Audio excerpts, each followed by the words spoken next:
ഇന്ന് നമ്മൾ ചർച്ച ചെയ്യുന്നത് അമേരിക്കൻ ഇമിഗ്രേഷൻ സിസ്റ്റത്തിലെ ഏറ്റവും വലിയൊരു വൈരുദ്ധ്യത്തെക്കുറിച്ചാണ്. മെറിറ്റ് അല്ലെങ്കിൽ യോഗ്യതയ്ക്ക് മുൻഗണന നൽകുന്നു എന്ന് അവകാശപ്പെടുന്ന ഒരു രാജ്യം ലോകോത്തര നിലവാരമുള്ള ഒരു ഡോക്ടറെ ജോലി ഉപേക്ഷിക്കാൻ നിർബന്ധിതനാക്കിയാൽ എന്ത് സംഭവിക്കും? അമേരിക്കൻ കാർഡിയോതെറാപ്പിസ്റ്റ് സർജറി രംഗത്തെ മിന്നും താരമായ ഡോക്ടർ അദ്നാൻ ഷെരീഫിന്റെ കഥയാണിത്. മികച്ച കഴിവുള്ളവർക്ക് നൽകുന്ന EB-1A വിസയ്ക്ക് അംഗീകാരം ലഭിച്ചിട്ടും ഗ്രീൻ കാർഡ് ലഭിക്കാത്തത് മൂലം തന്റെ കരിയർ പാതി വഴിയിൽ ഉപേക്ഷിക്കേണ്ടി വന്ന ഒരു ഡോക്ടറുടെ അവസ്ഥ. ഇത് കേവലം ഒരാളുടെ പ്രശ്നമല്ല, മറിച്ച് അമേരിക്കയിലെ ലക്ഷക്കണക്കിന് ഇന്ത്യൻ പ്രൊഫഷണലുകൾ നേരിടുന്ന ബാക്ക്ലോഗ് എന്ന ദുരന്തത്തിന്റെ നേർചിത്രമാണ്. നമുക്ക് വിശദാംശങ്ങളിലേക്ക് കടക്കാം. അമേരിക്കയിലെ ഏറ്റവും മികച്ച മെഡിക്കൽ ഇൻസ്റ്റിറ്റ്യൂട്ടുകളിൽ ഒന്നായ ക്ലീവ്ലാൻഡ് ക്ലിനിക്കിൽ ഹൃദയ ശസ്ത്രക്രിയാ വിദഗ്ധനായിരുന്ന ഡോക്ടർ അദ്നാൻ ഷെരീഫ് സാധാരണക്കാരനായ ഒരു ഡോക്ടറല്ല. ഇന്ത്യയിൽ ജനിച്ചു വളർന്ന് കഠിനാധ്വാനത്തിലൂടെ അമേരിക്കയിലെത്തിയ അദ്ദേഹം ഹൃദയം മാറ്റിവെക്കൽ ശസ്ത്രക്രിയകളിലും അത്യാധുനിക റോബോട്ട് സർജറികളിലും വൈദഗ്ധ്യം നേടിയ വ്യക്തിയാണ്. കഴിഞ്ഞ ഒരു പതിറ്റാണ്ടായി അമേരിക്കയിലെ ആരോഗ്യരംഗത്ത് വലിയ സംഭാവനകൾ നൽകിയ അദ്ദേഹത്തിന് ഏൺസ്റ്റീൻ വിസ എന്നറിയപ്പെടുന്ന EB-1A കാറ്റഗറിയിൽ വിസ ലഭിച്ചിരുന്നു. ശാസ്ത്രം, കല, വിദ്യാഭ്യാസം തുടങ്ങിയ മേഖലകളിൽ അസാധാരണ കഴിവ് തെളിയിച്ചവർക്ക് മാത്രം നൽകുന്ന വിസയാണിത്. എന്നിട്ടും സാങ്കേതികമായ നൂലാമാലകൾ കാരണം അദ്ദേഹത്തിന് ജോലി രാജിവെച്ച് രാജ്യം വിടേണ്ട അവസ്ഥ വന്നിരിക്കുകയാണ്. അമേരിക്കയിലെ ഗ്രീൻ കാർഡ് ബാക്ക്ലോഗ് എന്ന പ്രതിസന്ധിയാണ് ഇവിടെ വില്ലനാകുന്നത്. ഡോക്ടർ ഷെരീഫിന്റെ EB-1A അപേക്ഷ 2023 തന്നെ അംഗീകരിക്കപ്പെട്ടിരുന്നു. സാധാരണഗതിയിൽ ഇത് ലഭിക്കുന്നവർക്ക് ഉടൻ തന്നെ ഗ്രീൻ കാർഡിന് അപേക്ഷിക്കാനും ജോലിയിൽ തുടരാനും സാധിക്കേണ്ടതാണ്. എന്നാൽ അമേരിക്കൻ നിയമം അനുസരിച്ച് ഓരോ രാജ്യത്തിനും നിശ്ചയിച്ചിട്ടുള്ള ക്വാട്ട ഈ പ്രക്രിയയെ തടസ്സപ്പെടുത്തുകയും ചെയ്യുന്നുണ്ട്.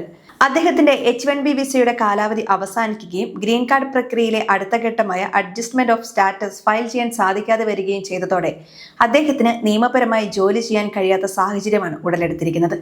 ഇതിനെ തുടർന്ന് ക്ലീവ്ലാൻഡ് ക്ലിനിക്കിലെ തന്റെ സീനിയർ സർജൻ പദവി അദ്ദേഹം രാജിവെക്കുകയും ചെയ്തു. ഈ വിഷയത്തിൽ നമ്മൾ റിസർച്ച് ചെയ്യുമ്പോൾ കണ്ടെത്തുന്ന വസ്തുതകൾ ഞെട്ടിക്കുന്നതാണ്. അമേരിക്ക ഓരോ വർഷവും നൽകുന്ന തൊഴിലധിഷ്ഠിത ഗ്രീൻ കാർഡുകളിൽ ഓരോ രാജ്യത്തിനും 7% എന്ന പരിധി നിശ്ചയിച്ചിട്ടുണ്ട്. ഐസ്ലാൻഡ് പോലുള്ള ചെറിയ ജനസംഖ്യയുള്ള രാജ്യത്തിനും ഇന്ത്യ പോലെ വലിയ രാജ്യത്തിനും ഒരേ ക്വാട്ടയാണ് നൽകുന്നത്. നിലവിൽ 1.2 ദശലക്ഷത്തിലധികം ഇന്ത്യക്കാരാണ് തൊഴിലധിഷ്ഠിത ഗ്രീൻ കാർഡിനായി ക്യൂവിൽ നിൽക്കുന്നത്. പുതിയ കണക്കുകൾ പ്രകാരം ഒരു ഇന്ത്യൻ IT പ്രൊഫഷണലോ ഡോക്ടറോ ഇന്ന് ഗ്രീൻ കാർഡിന് അപേക്ഷിച്ചാൽ അത് ലഭിക്കാൻ 134 വർഷം വരെ എടുത്തേക്കാമെന്നാണ് കാറ്റോ ഇൻസ്റ്റിറ്റ്യൂട്ട് റിപ്പോർട്ട് ചെയ്യുന്നത്. അതായത് ഒരായുസ് മുഴുവൻ കാത്തിരുന്നാലും ഗ്രീൻ കാർഡ് ലഭിക്കില്ല. ഏകദേശം 4 ലക്ഷം ഇന്ത്യക്കാർ ഗ്രീൻ കാർഡ് ലഭിക്കുന്നതിന് മുൻപേ വാർദ്ധക്യ സഹജമായ കാരണങ്ങളാൽ മരിച്ചുപോയേക്കാമെന്നാണ് പഠനങ്ങൾ സൂചിപ്പിക്കുന്നത്. American association of medical college നൽകുന്ന മുന്നറിയിപ്പ് പ്രകാരം 2036 ആകുമ്പോഴേക്കും അമേരിക്കയിൽ 86,000 ഡോക്ടർമാരുടെ കുറവുണ്ടാകും. ഈ സാഹചര്യത്തിലാണ് ഡോക്ടർ ഷെരീഫിനെ പോലെയുള്ള വിദഗ്ധർക്ക് രാജ്യം വിടേണ്ടി വരുന്നത്. ഗ്രാമപ്രദേശങ്ങളിലെ ആശുപത്രികളിൽ സേവനമനുഷ്ഠിക്കുന്ന ഭൂരിഭാഗം ഡോക്ടർമാരും ഇന്ത്യയിൽ നിന്നുള്ളവരാണ്. ഇവർക്ക് ഗ്രീൻ കാർഡ് ലഭിക്കാൻ പതിറ്റാണ്ടുകൾ വൈകുന്നത് അമേരിക്കൻ രോഗികളുടെ ജീവനെ തന്നെ ബാധിക്കുന്നു.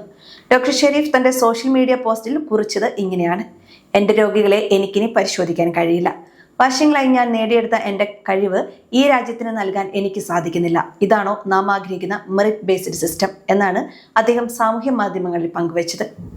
വാഷിംഗ്ടണിലെ രാഷ്ട്രീയ വൃത്തങ്ങളിൽ ഈ വിഷയം വലിയ ചർച്ചയാകുന്നുണ്ട്.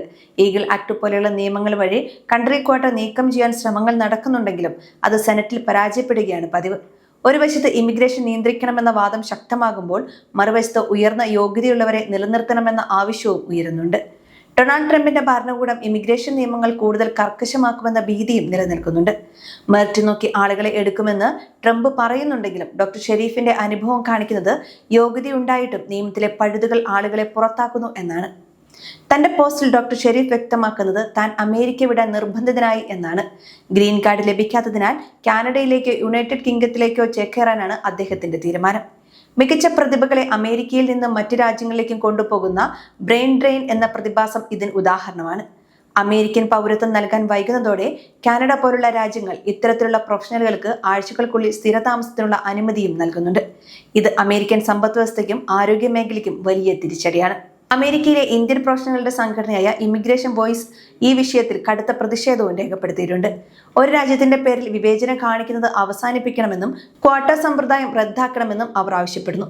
H-1B വിസയിൽ എത്തുന്ന കുട്ടികൾ 21 വയസ്സ് തികയുമ്പോൾ ഏജ് ഔട്ടായി നാടുകടത്തപ്പെടുന്നത് മറ്റൊരു വലിയ മനുഷ്യത്വപരമായ പ്രശ്നമാണെന്നും മനുഷ്യാവകാശ പ്രവർത്തകർ ചൂണ്ടിക്കാണിക്കുന്നുണ്ട്.